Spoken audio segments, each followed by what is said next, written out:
आच्छा खोनासं जुदि नोङो खोनासंबाय दं नङाब्ला बे भिडिअखौ नायबाय दं अब्ला नोंखौ फंसे बाथ्रा बुंनो दं।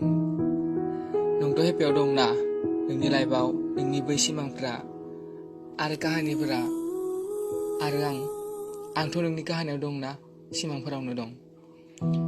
आं बहुद सेस्था खालामो जे नोंनि खोथा सानला होनना मा खालामनो हाया नोंनि अनगा थानो।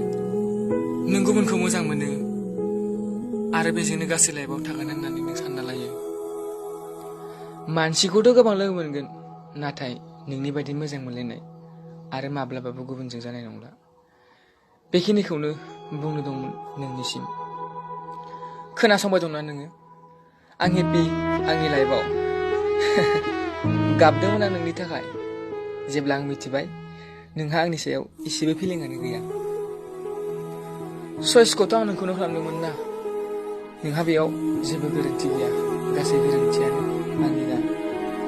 नोंजों आंहा रायलायनायथ' जाला खिन्थु सिमाङाव नङाब्लाबो मोनायाव नोंनि खोथा सानो दै जिउ। मोनानि खोथाखौ दोन नोंनि बै पुराना खोथाखौ लानानैसो खामानि खालाम। नोङो माब्लाबाबो दुखु दाजा। आं हेपिलै बहुद हेपि।